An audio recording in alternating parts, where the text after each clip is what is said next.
एक कदम ईश्वर की ओर। उत्पत्ति प्रकरण 109वां सर्ग। दुर्भिक्ष पीड़ित विंध्य प्रदेश से स्त्री सहित निकले हुए पुत्र की आपत्ति देखकर अग्नि में प्रवेश करने के लिए इच्छुक राजा का जागकर सदस्यों से संवाद।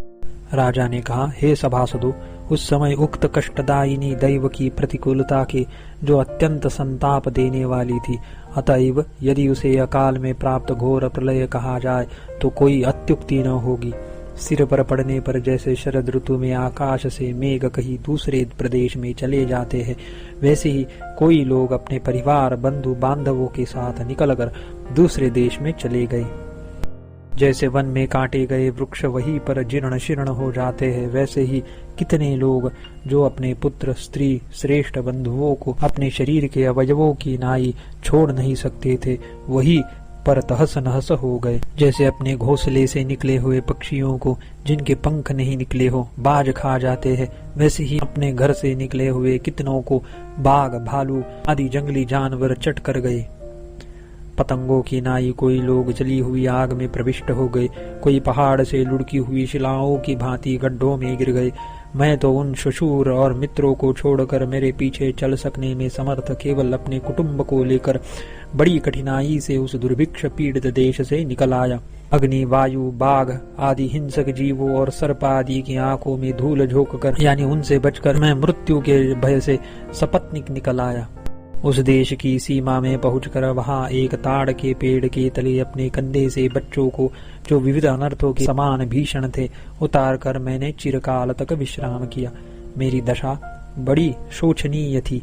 रौरव नरक से निकले हुए पुरुष के सदृश मैं थका था और ग्रीष्म ऋतु के प्रचुर वनाग्नि के संताप से पीड़ित मैं जल रहित कमल के सदृश मुरझाया था। तदुपरांत चंडाल की पुत्री के यानी मेरी पत्नी के उस पेड़ के तले विश्राम लेने दो लड़कों को छाती से लगाकर सो जाने पर पृच्छक नाम का एक लड़का मेरे आगे बैठा था, जो सबसे छोटा और बड़ा भोला भाला होने के कारण हम दोनों का बड़ा दुलारा था।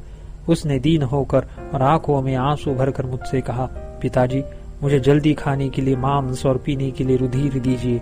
बार बार ऐसा कहता हुआ वह नन्हा सा बच्चा प्राणांतिक अवस्था को प्राप्त हुआ और मारे भूख के बार बार रोने लगा। मैंने उससे बार बार कहा, बेटा मांस नहीं है, फिर भी वह मंदमती मुझे मांस दीजिए कहता ही रहा।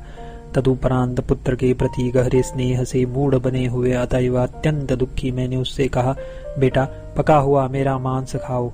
फिर दो कहकर अत्यंत भूखे और मेरे शरीर से चिपक रहे उसने मेरा मांस खाना भी स्वीकार कर लिया। स्नेह और करुणा से मोह में पड़े हुए तथा अत्यंत दुखित हुए मैंने, जो कि उस तीव्र आपत्ति को सहने में समर्थ न था, बच्चे की उस पीड़ा को देखकर सब दुखों से छुटकारा पाने के लिए और उस काल के योग्य सरुत मरण के लिए मन में निश्चय किया। वहां पर लकड़ियों को इकट्ठी कर मैंने चिता बनाई। वह चिता चट चट शब्दों से मेरी अभिलाषा करने वाली सी स्थित हुई। उस चिता में जैसे ही मैं अपने को फेंकने लगा, वैसे ही इस सिंहासन से राजा रूप में बड़े वेग से चलित हुआ। तदनंतर तुरी के शब्द से और जय घोष से मैं जगाया गया। इस प्रकार इंद्रजालिक ने जैसे अज्ञान जीव की सैकड़ों दशाओं से युक्त मोह उत्पन्न करता, वैसे ही यह मोह मुझ में उत्पन्न किया। अत्यंत तेजस्वी राजाधिराज लवन के यह कह चुकने पर इंद्रजालिक एक क्षण में वहीं पर अंतर्हित हो गया। आश्चर्य से आंखें तरेरते हुए सदस्यों ने राजा से कहा, राजन, जिसको धन की इच्छा नहीं है वह इंद्रजालिक नहीं हो सकता। यह संसार की स्थिति समझाने वाली कोई दैवी माया है। संसार मनोविलास मात्र है, यह इस माया में प्रतीत होता है। सर्वशक्ति भगवान विष्णु का विलास रूपी मन ही जगत है।